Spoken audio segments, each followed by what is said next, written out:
Baiklah, kali ini kita akan menjawab soal FR tentang wawasan kebangsaan yang tentu saja di tahun 2024 ini ternyata untuk jawabannya hampir sama semua teman-teman ya. Sehingga dibutuhkan penalaran yang baik untuk bagaimana bisa menjawab jawaban yang benar. Nah, seperti apa soalnya buat teman-teman semuanya? Jangan lupa dulu untuk like, share, dan follow channel kami. Nah, sekarang kita akan jawab untuk soal yang pertama, di mana soal yang pertama ini bicara tentang implementasi Pancasila ya. Di mana untuk soalnya yaitu sila ketiga Pancasila berbunyi yaitu Persatuan Indonesia. Jadi teman-teman harus garis bawahi di sini Persatuan Indonesia ya. Prinsip ini menekankan pentingnya persatuan dan kesatuan bangsa. Pernyataan berikut ini yang paling mencerminkan penerapan sila tersebut. Nah, kalau kita tekankan pada pentingnya persatuan dan kesatuan bangsa, maka kita harus memilah yang mana jawaban yang sesuai dengan untuk pentingnya menjaga persatuan dan kesatuan bangsa ya. Karena persatuan dan kesatuan bangsa ini merupakan implementasi dari Persatuan Indonesia. Nah, sekarang kita akan memilih jawabannya. Untuk jawaban A, membangun kerjasama antar daerah meningkatkan kesejahteraan bersama. Nah, tentu saja di sini kalau bicara tentang membangun kerjasama, maka tidak akan tercipta ketika tidak ada persatuan, teman-teman ya. Nah, tentu saja betul untuk membangun kerjasama antar daerah ya, dalam meningkatkan kesejahteraan bersama ya kita harus menjaga persatuan. Nah, tentu saja untuk jawaban ini ya bisa dikatakan benar teman-teman ya. Kemudian untuk B, menghormati perbedaan budaya dan adat istiadat yang ada di setiap daerah. Nah, dengan menghormati perbedaan budaya ya, maka tentu saja itu akan menjaga persatuan teman-teman. Semisal ketika ada salah satu provinsi yang kemudian memiliki budaya tertentu, tetapi ketika budayanya tidak dihormati ya, maka tentu saja akan menimbulkan yang namanya ketidakbersatuan ya, atau perpecahan teman-teman ya. Jadi ini juga ada benarnya ya ketika kita kaji dalam hal persatuan. Nah, kemudian bagian C, mengutamakan kepentingan bersama di atas kepentingan pribadi demi kesejahteraan nasional. Nah, ini benar ya, bahwasanya kepentingan bersama di atas kepentingan pribadi ya harus kita junjung tinggi. Karena kenapa? Ketika ada kepentingan pribadi yang kita tonjolkan, maka yang lainnya pasti akan merasa kecewa ya, akan merasa kecewa. Dan ketika semuanya menonjolkan kepentingan pribadinya, maka tentu saja tidak ada persatuan. Nah, ini ada benarnya juga teman-teman ya. Tapi nanti kita akan pilih yang mana yang memang sesuai dengan prinsip pentingnya persatuan dan kesatuan bangsa ya. Nah, sekarang untuk bagian D, melakukan gotong royong dalam setiap kegiatan masyarakat. Nah, di sini upaya gotong royong ini adalah tidak akan tercipta kalau tidak ada persatuan teman-teman ya. Nah, kemudian sehingga gotong royong ini ya memang dikatakan masih dianggap salah teman-teman ya. Karena kenapa? Ini mendahului persatuan itu sendiri ya. Karena kenapa? Gotong royong tidak akan tercipta kalau tidak ada persatuan ya. Kemudian bagian E, mengadakan kegiatan nasional yang melibatkan semua suku dan golongan. Nah, tentu saja ini juga merupakan salah satu upaya menjaga persatuan. Tetapi di sini untuk mengadakan kegiatan nasional yang kemudian harus melibatkan semua suku dan golongan, tentu saja tidak perlu kemudian melibatkan semua suku dan golongan, kita tetap bersatu teman-teman ya. Jadi untuk bagian E ini tidak sesuai dengan apa yang kemudian kita persoalkan ya di sini, di mana tentang penerapan sila Pancasila yaitu Persatuan Indonesia pada hal persatuan dan kesatuan bangsa. Nah, sekarang kita kaji di jawaban A dan B dan C ini ya, yang mana yang paling benar. Nah, di sini membangun kerjasama antar daerah untuk meningkatkan kesejahteraan bersama. Nah, di sini tentu saja dari segi bahasanya ini mengenyampingkan apa yang kemudian menjadi prinsip di sini penekanannya, yaitu persatuan dan kesatuan bangsa. Nah, tentu saja bicara persatuan dan kesatuan bangsa, kalau dilakukan kerjasama antar daerah untuk meningkatkan kesejahteraan bersama, berarti ini di luar dari konteks ya. Sebenarnya hampir benar ya, yaitu harus membangun kerjasama. Tetapi karena di sini dikatakan meningkatkan kesejahteraan bersama, maka untuk jawaban A tidak tepat ya. Kemudian bagian B, menghormati perbedaan budaya dan adat istiadat yang ada di setiap daerah. Tentu saja hal seperti ini penting ya. Tetapi ketika ada contoh kasus kemudian tidak kita menghormati budaya dan adat istiadat yang ada di daerah, maka tentu saja di sini tidak berhubungan ya, tidak berhubungan dengan apa yang kemudian yang menjadi konteks. Jadi perhatikan teman-teman semuanya, konteksnya di sini adalah prinsip pentingnya persatuan dan kesatuan bangsa. Nah, ini kalau berhubungan dengan prinsip dan kesatuan bangsa, maka kita akan mencari jawaban yang betul-betul untuk kepentingan nasional atau kepentingan bangsa ya. Nah, sekarang kita lihat bagian C, mengutamakan kepentingan bersama di atas kepentingan pribadi demi kesejahteraan nasional. Nah, bicara tentang kesejahteraan nasional berarti ini berhubungan tentang persatuan dan kesatuan bangsa, yaitu berhubungan dengan bangsa ya, berhubungan dengan negara. Kalau bicara tentang kesejahteraan nasional.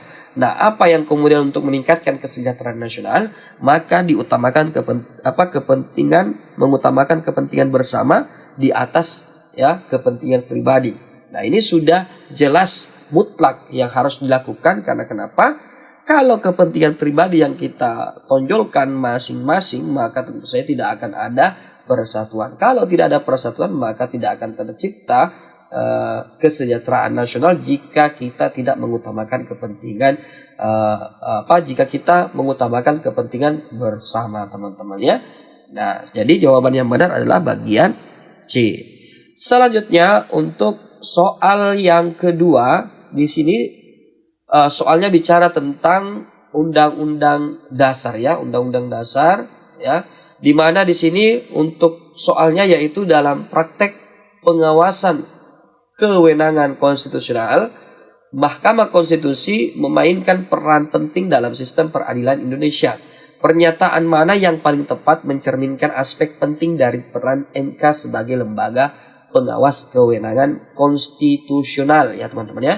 Nah, buat teman-teman semuanya, tentu saja kalau kita telaah soalnya, MK itu ya, jadi yang pengawas kewenangan konstitusional ini bicara tentang konstitusional ya. Nah, berarti kita akan mencari jawaban yang berhubungan dengan konstitusi, teman-teman ya.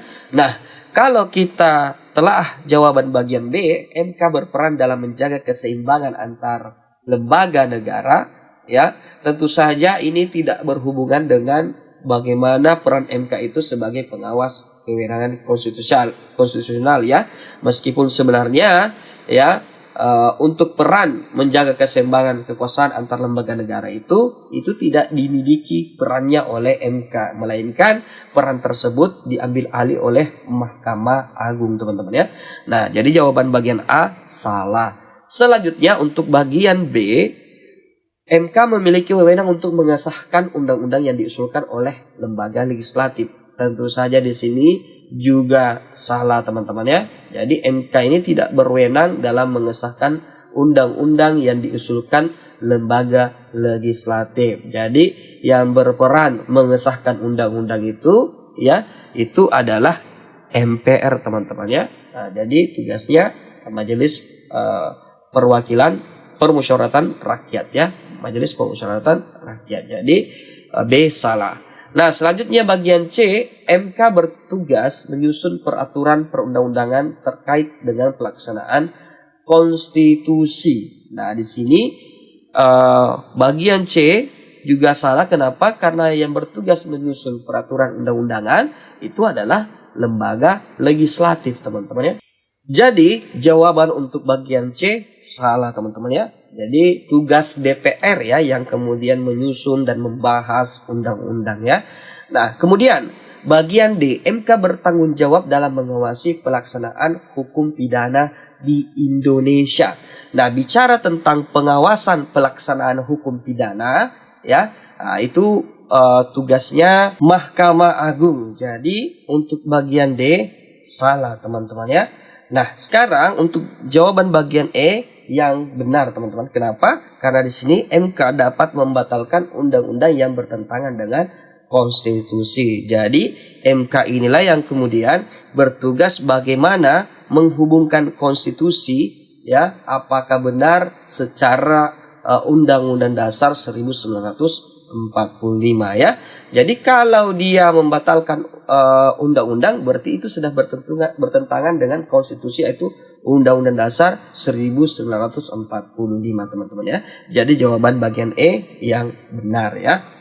Nah, selanjutnya untuk soal nomor 3 bicara tentang konsep nasionalisme. Dalam era modern saat ini, apa hambatan utama yang dihadapi generasi muda dalam mewujudkan nasionalisme seperti pada zaman Sumpah Pemuda dahulu? Nah, tentu saja pada zaman Sumpah Pemuda dahulu, ya, di mana pemuda saat itu bersatu, ya, menyatukan diri untuk bagaimana gerakan-gerakan yang masih sifatnya daerah itu kemudian menjadi gerakan secara nasional teman-teman ya. Nah, sekarang konteks nasionalisme yang berkaitan dengan Sumpah Pemuda dahulu, di mana di sini yang menjadi hambatannya, ya, ini yang akan kita cari ya, apa hambatan utama ya, di mana penghambat generasi muda dalam mewujudkan nasionalisme untuk saat ini. Nah, sekarang kalau kita kaji jawabannya, bagian A, teknologi yang berkembang pesat membuat generasi muda lebih individualis dan kurang peduli pada isu-isu nasional. Ini tentu saja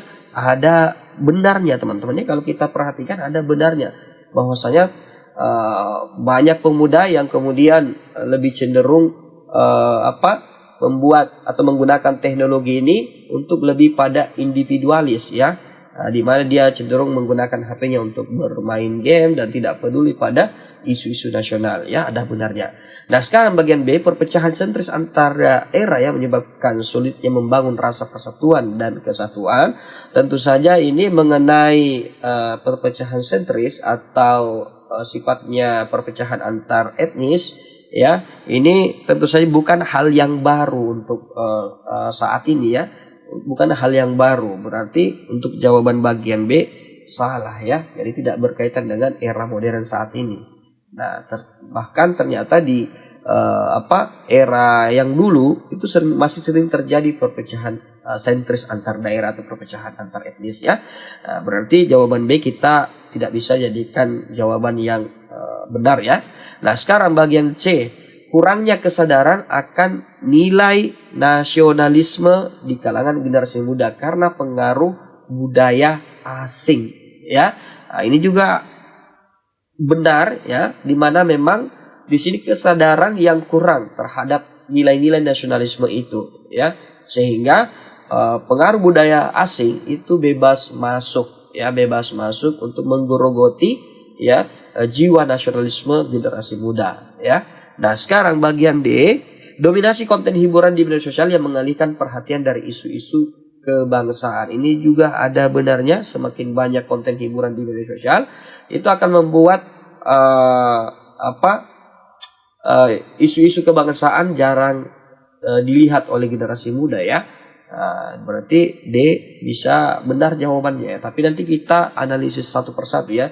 Kemudian E, kurangnya pendidikan tentang sejarah dan nilai-nilai kebangsaan di kurikulum sekolah. Nah, kira-kira apakah ini yang menjadi penyebab terjadinya hambatan pada pemuda ya untuk mewujudkan nasionalisme? Tentu saja bukan karena kurangnya pendidikan ya, karena memang di sini untuk struktur pembelajaran kita di Indonesia ya, itu belajar sejarah itu wajib ya, diutamakan pembelajarannya. Berarti bukan karena kurang pendidikan tentang sejarah teman-teman ya, bahkan di buku pelajaran sejarah itu sering diajarkan di setiap bangku sekolah ya. Nah, sekarang sisa 3 ya, yang kemudian kita telisik, analisis yang mana yang tepat teman-teman ya. Nah, di sini karena kata kuncinya adalah hambatan utama generasi muda ya mewujudkan nasionalisme ya.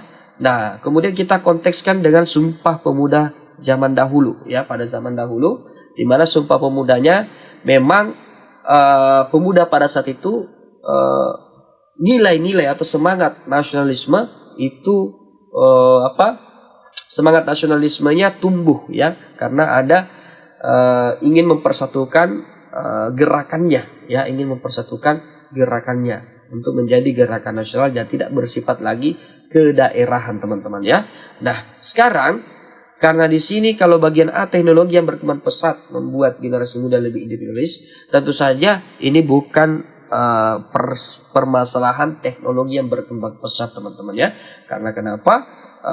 Negara-negara yang memiliki teknologi berkembang pesat ternyata mereka memiliki jiwa nasionalisme yang linear, yang tinggi juga teman-teman ya.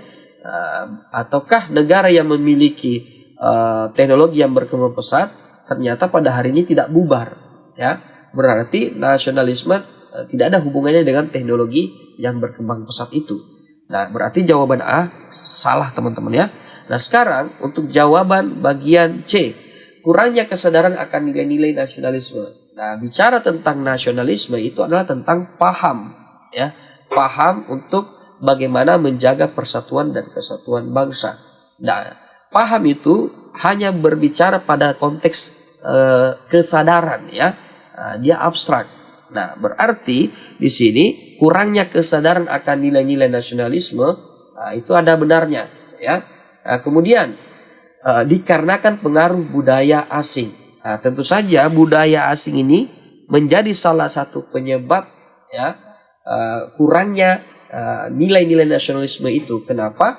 Karena dia lebih cenderung pada negara luar dan meninggalkan negaranya sendiri.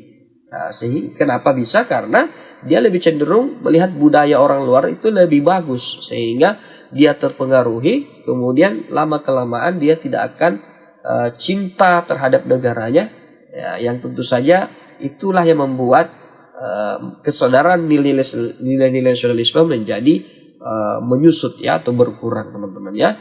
Jadi jawaban bagian C benar ya, yaitu pengaruh budaya asing.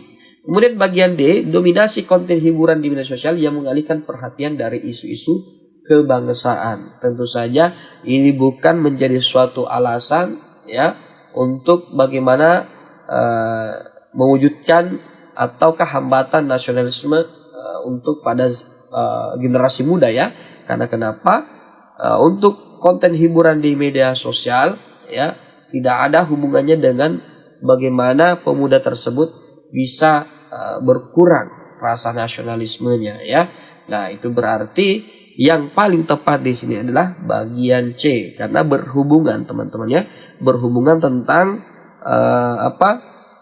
bagaimana generasi muda itu ya itu disebabkan oleh budaya asing teman-teman ya, yang menyebabkan hal demikian terjadi.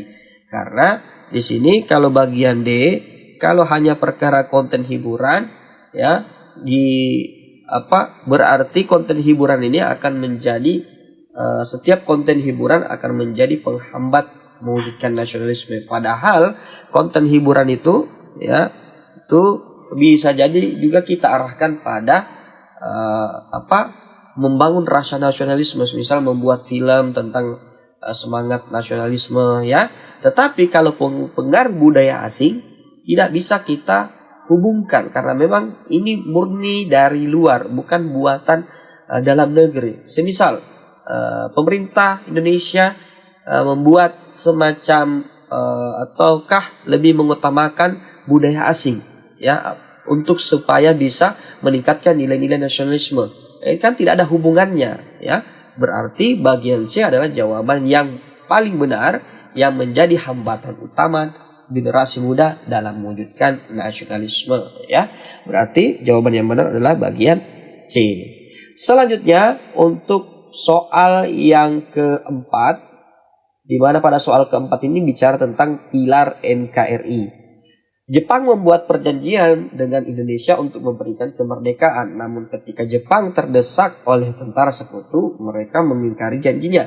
Dalam situasi ini, Indonesia segera menyusun strategi untuk meraih kemerdekaan. Integritas yang terdapat dalam cerita tersebut adalah, jadi di sini kalau kita perhatikan, Jepang telah membuat perjanjian ya. Nah, tetapi karena didesak oleh sekutu, maka pemerintah Jepang mengingkari janjinya untuk memberikan kemerdekaan itu, ya. Jadi pihak Jepang ini sudah pernah berjanji untuk memberikan kemerdekaan, tapi karena terdesak oleh sekutu, ternyata janjinya kemudian tidak ditepati. Nah, situasi ini tentu saja menghasilkan keraguan, kebimbangan bagi para tokoh bangsa pada saat itu, sehingga Indonesia menyusun strategi untuk mendapatkan atau meraih kemerdekaannya. Nah, integritas yang terdapat dalam cerita tersebut adalah, nah, bicara tentang integritas, ada beberapa 9 nilai integritas, ya. Teman-teman bisa pelajari di luar. Ada tentang bicara tentang keberanian, berani, ya, adil, kemudian bertanggung jawab, ya. Kemudian tentu saja dari sekian jawaban ini, ya, itu ada bagian dari 9 nilai integritas itu, teman-teman, ya. Termasuk bagian A, ya, tentang keberanian, sudah jelas. Kemudian keteguhan pemimpin, ya. Kemudian tanggung jawab, ya, bagian C ada benarnya. Kemudian D, kesungguhan para pemimpin dalam memperjuangkan hak-hak rakyat secara adil. Ini ada termasuk konteks adil itu bicara tentang nilai integritas. Kemudian bagian E, keadilan para pemimpin Indonesia dalam memperjuangkan kemerdekaan untuk seluruh rakyat tanpa diskriminasi. Bagian dari adil, ya. Nah, berarti jawaban E bisa benar. Tetapi apakah dari sekian jawaban itu memiliki konteks terhadap soalnya, teman-teman? Kita kaji bersama-sama. Keberanian para pemimpin Indonesia untuk mengambil keputusan yang berisiko demi kemerdekaan. Nah, tentu saja di sini ini ada kaitannya. Kenapa? Karena memang Indonesia sudah ditawari sebelumnya, hanya saja Jepang mengingkari janjinya, sehingga Indonesia menyusun strategi. Nah, strategi inilah, ya, di tengah kondisi seperti itu, maka pihak tokoh bangsa di Indonesia itu harus mengambil keputusan yang berisiko, ya. Harus mengambil keputusan berisiko. Karena kenapa? Kalau dia tidak ambil atau tidak menghasilkan keputusan, maka dia akan terus-terus bimbang. Dan tentu saja kalau dia tidak mengambil keputusan, maka jiwanya tidak akan terancam, ya. Tetapi para tokoh bangsa di Indonesia pada saat itu berani mengambil keputusan yang berisiko, meskipun sebenarnya kondisi keselamatannya juga terdesak, teman-teman, ya. Jadi tentu saja keberanian para pemimpin Indonesia untuk mengambil keputusan berisiko demi kemerdekaan itu benar, teman-teman, ya, benar. Nah, sekarang kita bandingkan dengan jawaban bagian B. Keteguhan para pemimpin Indonesia dalam memegang prinsip kejujuran meskipun menghadapi tantangan besar. Nah, tentu saja di sini pihak Jepang mengingkari janji. Nah, ini bicara tentang prinsip kejujuran, ya. Nah, kalau kemudian pihak Jepang mengingkari janji, ya, kita harus mengambil sikap, bukan mempertahankan kondisi bahwa kita sebagai orang yang jujur, ya, kemudian harus juga, ya, terus-terusan menunggu janji tersebut, ya. Tentu saja tidak benar, ya, kalau apalagi keteguhan para pemimpin di bagian B ini tidak konteks pada soalnya, teman-teman, ya, tidak konteks pada soalnya. Karena di sini keteguhan para pemimpin Indonesia dalam memegang prinsip kejujuran meskipun menghadapi tantangan besar. Ini tentu saja tantangan besarnya, ya, adalah di mana pihak Jepang mengingkari janji, ya. Tapi tentu saja di sini tidak ada hubungannya kalau terus-terusan, ya, memegang prinsip kejujuran, ya, dalam konteks soalnya. Tetapi memang, ya, untuk bagian dari integritas, yaitu bagian dari juga prinsip kejujuran, tapi ini tidak berhubungan, teman-teman, ya. Jadi jawaban B salah. Kemudian bagian C, tanggung jawab para pemimpin Indonesia dalam merencanakan strategi kemerdekaan tanpa bergantung pada pihak luar. Nah, nilai tanggung jawab juga bagian dari nilai integritas. Tetapi di sini tanggung jawab para pemimpin Indonesia dalam merencanakan strategi kemerdekaan tanpa bergantung pada pihak luar. Benar, ya. Benar, tetapi tidak berhubungan dengan konteks apa yang menjadi persoalannya, teman-teman, ya. Jadi jawaban C salah. Sekarang untuk jawaban D, kesungguhan para pemimpin Indonesia dalam memperjuangkan hak-hak rakyat secara adil. Ya memang ini mengandung nilai integritas, tetapi tidak ada hubungannya dengan konteks soalnya ya teman-teman, karena ini bicara tentang sekutu yang mengingkari janji, bukan bicara tentang hak-hak rakyat. Kemudian bagian E, keadilan para pemimpin Indonesia dalam memperjuangkan kemerdekaan untuk seluruh rakyat tanpa diskriminasi. Tentu saja ini tidak berhubungan dengan soalnya teman-teman ya. Ini bicara tentang memperjuangkan kemerdekaan untuk seluruh rakyat. Tetapi konteks soalnya di sini di mana Jepang telah mengingkari janji dan apa yang harus dilakukan secepatnya. Berarti jawaban yang benar adalah bagian A. Nah, selanjutnya untuk soal nomor 5, di mana di sini soalnya yaitu seorang polisi menilang sebuah mobil berkendara tidak memakai sabuk pengaman. Ternyata yang mengendarai mobil itu adalah salah satu keluarga polisi tersebut. Tindakan seorang polisi yang tak pandang bulu dalam menindak pelanggaran lalu lintas telah sesuai dengan nilai integritas. Nah, buat teman-teman semuanya, untuk triknya teman-teman harus mengkaji teman-teman ya. Teman-teman harus mengkaji ya setiap kata kunci yang kemudian muncul pada soalnya. Nah, di sini ya kita langsung saja masuk di bagian ini teman-teman ya, karena sebelumnya akan soal cerita ya.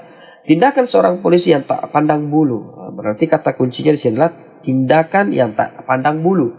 Ya. Nah, ketika dia tidak pandang bulu, ya berarti betul-betul dia menjunjung tinggi konsep keadilan, ya, konsep keadilan. Jadi bukan konsep kejujuran, ya, bukan konsep kejujuran. Kalau jujur itu, kalau kita ditanya ketika harusnya A, ya kita harus jawab A ya. Nah, jadi ini bukan bagian dari konteks jujur ya, jujur dalam berbuat. Berarti jawaban A salah. Kemudian bagian B, berani dalam mengambil keputusan.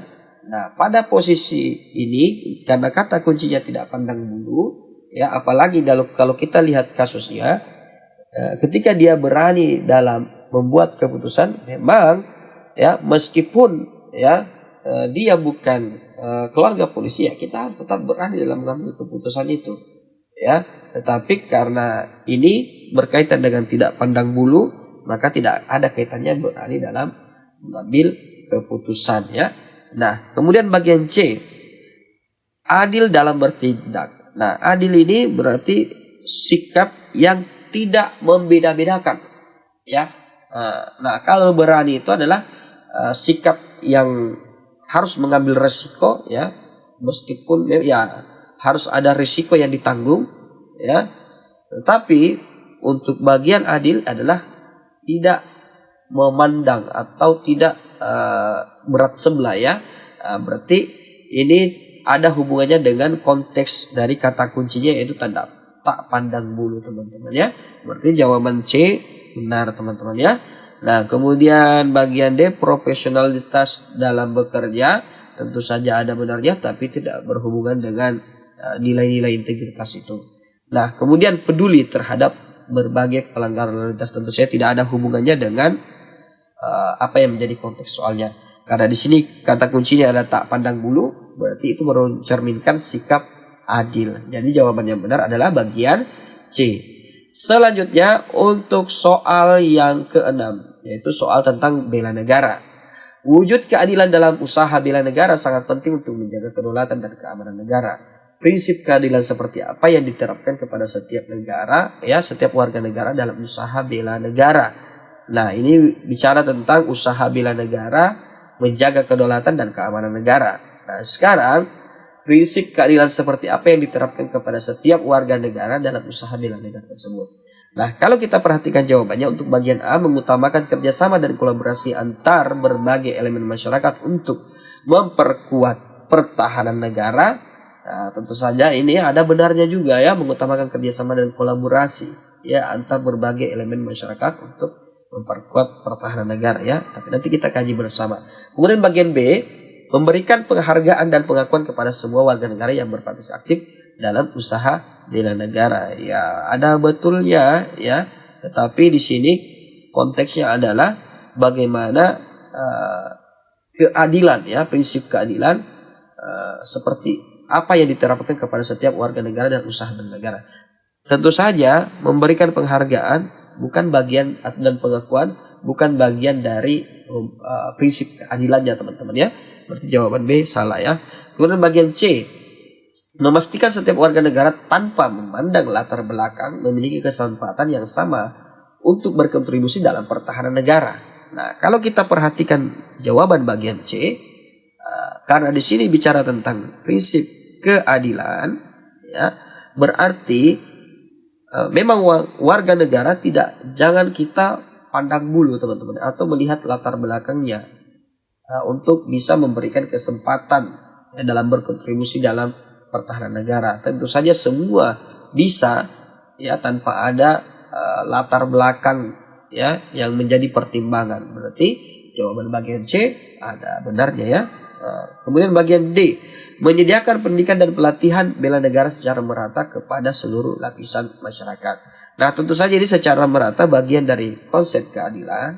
Tetapi karena di sini bicara tentang menyediakan pendidikan dan pelatihan bela negara, tentu saja tidak ada lagi konteksnya dengan ya menjaga kedaulatan dan keamanan negara ya. Karena pendidikan dan pelatihan itu masih tataran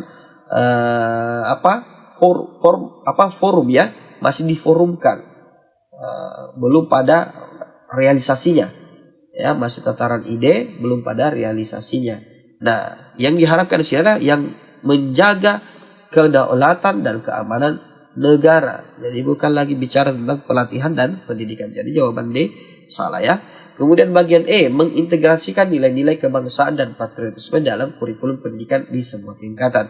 Tentu saja ini juga salah karena kenapa? Masih bicara pada nilai-nilai kebangsaan dan patriotisme itu disematkan pada kurikulum pendidikan. Itu bukan bagian dari implementasi dalam menjaga kedaulatan dan keamanan negara teman-teman ya.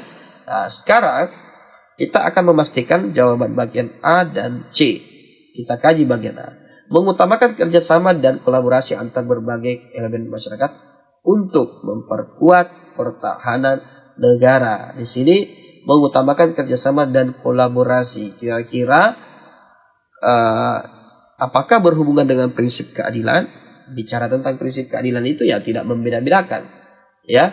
Nah, di sini kalau kita perhatikan tidak ada konteks jawaban yang membahas tentang tidak membeda-bedakan. Jadi untuk bagian A ini sudah jelas salah teman-teman ya, karena tidak berhubungan dengan konotasi keadilan ya. Berarti jawaban A salah. Sekarang untuk jawaban C, memastikan setiap warga negara tanpa memandang latar belakang. Nah, kalau diperhatikan dari perkataannya saja di sini kalimatnya tanpa memandang latar belakang itu sudah menjadi bagian dari prinsip keadilan. Nah, kita tambahkan lagi, memiliki kesempatan yang sama untuk berkontribusi dalam pertahanan negara. Nah, ini berkontribusi dalam pertahanan negara, ini bagian dari konteks apa yang kemudian setiap warga negara dalam melakukan usaha bela negara. Ya, berarti jawabannya adalah bagian C. Nah, baiklah teman-teman semuanya, seperti inilah jawaban untuk soal TWK penalaran. Semoga informasi bermanfaat. Jangan lupa untuk like, share, dan follow channel kami. Assalamualaikum warahmatullahi wabarakatuh.